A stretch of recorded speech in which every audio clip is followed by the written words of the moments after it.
Hey guys, Dr. Robert Fredrickson here. Today I'm going to talk about why bone health is important and give you 7 ways to maintain bone health during the 2020 pandemic. Did you know that we replace our entire skeleton every 10 years? Most of us forget that bone is living, dynamic tissue. In order for bone to thrive and to stay on track with the 10-year process, it must maintain normal bone remodeling. So bone remodeling is the process of osteoclast resorbing old bone and osteoblast forming new bone.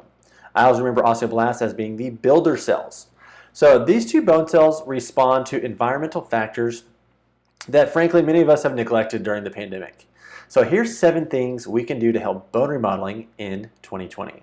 First is adding calcium and magnesium to our diet. Getting enough calcium and magnesium is crucial for bone health and for bone remodeling. 99% of our body's calcium is in our skeleton and 60% of magnesium is in our bone as well. I don't think we have a calcium deficiency per se, but I definitely think we have a magnesium deficiency. Since magnesium and calcium work closely together, it is important to maintain appropriate levels of magnesium to calcium when you take these two minerals. So dairy is by far the easiest way to increase calcium in the diet, but a lot of people have allergies to dairy. So some dairy-free alternatives are tofu, broccoli, kale, collards, bok choy, oranges, and figs. These are all really good sources of calcium that are naturally found in food. So number 2 on the list is increasing vitamin D. The most abundant source of vitamin D actually comes from the sun, as we all know. But even with a perfect nutritional diet, it's still extremely difficult to get adequate levels of vitamin D. So anyone not wearing their swimming trunks from 1 to 3 p.m. north of Georgia is in trouble.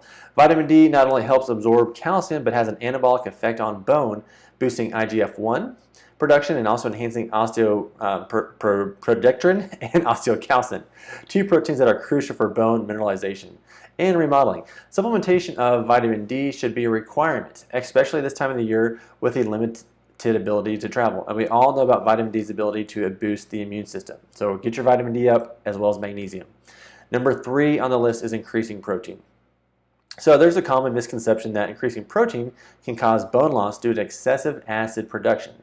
This has been proven false, and in fact studies show proteins help boost IGF-1, which helps build bone strength, and we all need more protein as we age to support bone and muscle mass. The inner matrix of the bone is also largely built upon type 1 collagen and other proteins that require dietary and supplemental protein as well. So adding lean meats, collagen protein, whey protein, rice, and pea are all good options to help increase protein. Number 4, increase vitamin K. So adding parsley, avocados, kiwis, spinach, and prunes to our diet can help boost K1, which are called phytoquinones, and enhance our microbiome, which produces vitamin K2, which are menaquinones. So let's be honest, how many of us avoided the quarantine 15? This alone shows that most probably didn't improve their diet or microbiome while sheltering in place. Vitamin K2 is essential for the carboxylation of osteocalcin. So what does that mean? Vitamin K2 helps pull calcium from the blood and helps deposit it back into the bone. Vitamin K2 specifically has been shown to have a strong benefit through its carboxylation of matrix GLA protein, which helps keep calcium from building up in the arteries and soft tissue and putting it back to where it needs to go inside of the bone. A lot of people who have suboptimal bone mineralization are commonly found to also have a vitamin K2 deficiency. Number 5 on the list is reduce toxin load. So reducing alcohol, quitting smoking completely, and removing excessive caffeine. Study after study shows that toxin accumulation and overconsumption causes bone loss. This occurs from the overwhelming our antioxidant defenses and stimulating osteoclast activity. But it also stimulates the kidneys to release more calcium into the urine because calcium is a buffer. So while coffee and tea can have some health benefits, overconsumption of these can lead to calcium and magnesium loss over time. Number 6 on the list is exercise, getting more active. As we said before, bone is a living tissue and responds favorably to resistance exercise. So squats, presses, and deadlifts are great ways to boost bone density if you're doing it with good form. Bone remodeling is a response to mechanical stress. Think of Wolff's Law. So body weight exercise and aerobic activity is also good, but involving weights and resistant band exercises can provide more direct stress and boost remodeling and strength.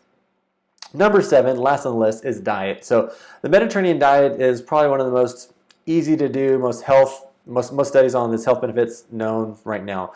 So a recent study found that women who adhered closely to the Mediterranean diet had higher bone mineral density and muscle mass than those who did not. The results applied regardless of participants' smoking behavior, physical activity, or whether they used hormone therapy in the past. Another randomized controlled European trial of approximately 1,200 subjects performed a 12-month Mediterranean diet intervention. Scientists found that reduced rates of femoral neck bone loss and improvement in overall bone mineral density were found. So monounsaturated fats, polyunsaturated fats, along with lots of fruits and vegetables and protein, contribute to bone density. So I hope you found this video helpful on bone mass, especially important during 2020. My name is Dr. Robert Fredrickson.